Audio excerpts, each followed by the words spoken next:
السلام علیکم، آپ دیکھ رہے J91 نیوز اور مارکیٹنگ سے ریلیٹڈ جو سلسلہ ہم نے شروع کیا تھا کہ ریئل اسٹیٹ کے بارے میں آپ لوگوں کو کچھ بنیادی معلومات فراہم کرنے کی کوشش کریں گے۔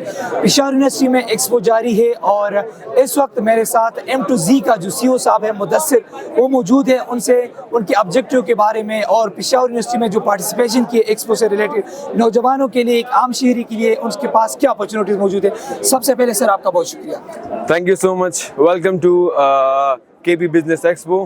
آپ لوگوں کا یہاں پر پارٹیسپیشن کی ہے، تو آپ لوگوں کا اس ایکسپو میں ایکسپیرینس کیسا رہا؟ پارٹیسپیشن میں نے ایکسپو میں اس لیے کی ہے دیٹ جتنی بھی ہماری ینگ یوتھ ہے، میں پرسنلی خود ایک سوشل انٹرپرینیور ہوں جو کہ اسٹڈی کے ساتھ ساتھ میں نے پروفیشنلزم بھی جوائن کی ہے، بزنس کر رہا ہوں، تو بزنس کو پروموٹ بھی کر رہا ہوں اور ینگ یوتھ کو میں یہ شو کرنا چاہ رہا ہوں دیٹ میں ود دا اسٹڈیز پروفیشنلزم میں آ سکتا ہوں، بزنس کر سکتا ہوں، تو یہ آپ لوگ بھی کر سکتے ہیں۔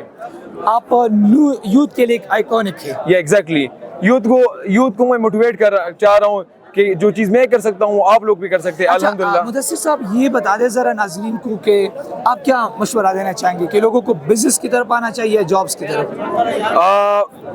ہم سب کو لائک میں being the student of BBA، تو بزنس اسٹڈی سے تعلق رکھتے ہوئے مجھے یہ فیل ہوتا ہے کہ ہمیں بزنس کی طرف سے جانا چاہیے۔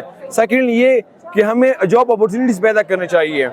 میرے ساتھ الحمدللہ میرے بیچ میٹس، میرے فیلوز جاب کر رہے ہیں، جاب اپورچونیٹیز لے کے آ رہا ہوں انشاءاللہ ان دا کمنگ فیوچر، جو کہ ہماری یہی موٹو ہے کہ اب تک کی 15 to 20 امپلائیز میں ڈیل کر رہا ہوں اپنی کمپنی میں، so with the passage of time 50 to 60 انشاءاللہ میں جاؤں گا۔ اچھا مجھے یہ بتائیے آپ لوگوں کی جو کمپنی ہے M2Z، اس کا مین آبجیکٹیو کیا ہے اور ایک عام شہری کے لیے، نوجوانوں کے لیے کیا اپرچونیٹیز موجود ہیں؟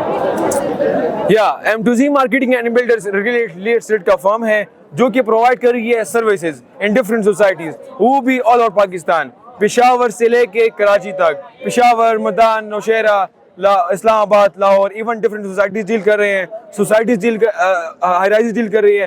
اب سوسائٹیز اور ہائی رائز ڈیل کرتے ہوئے ہم اس میں جاب اپورچونیٹی لے کے آتے ہیں۔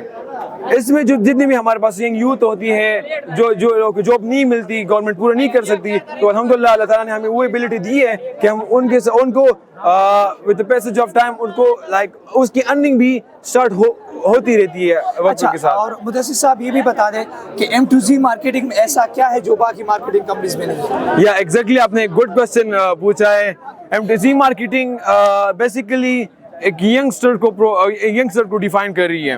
آل اوور ہم مارکیٹ کی ریسرچ کرے تو مارکیٹ میں ایک ینگ CEO میرے لائک ہم عمر ایک بھی نہیں ہے، سو یہ آل اوور جتنی بھی ہمارے ویورز ہمیں دیکھ رہے ہیں تو ان کے لیے بھی اور سب کے لیے میرے لیے پرسنلی گلیڈ کی بات ہے کہ ایک ینگ عمر، ینگ ایج میں بزنس کو پروموٹ کر رہا ہوں۔ بالکل آخری سوال آپ سے پوچھنے جا رہا ہوں کہ ریئل اسٹیٹ کے اوپر زیادہ تر لوگ یقین نہیں کرتے، اس میں مختلف قسم کے ایشوز آتے ہیں، تو آپ مجھے بتا دیں کہ لوگ M2Z کے اوپر کیوں یقین کریں؟ آپ نے گڈ کوسچن کیا۔ ایکچولی جو ریئل اسٹیٹ کی دنیا میں different rumours, different facial tunes ہوتے ہیں جو کہ لوگوں کی ٹرسٹ خراب کر دیتی ہے۔ M2Z مارکیٹنگ اینڈ بلڈرز الحمدللہ ایک لوئلٹی بیس پر، ایک ٹرسٹ ورتھی سروسز پرووائڈ کر رہی ہے، وہ بھی ٹرانسپیرنٹ بیسس پر۔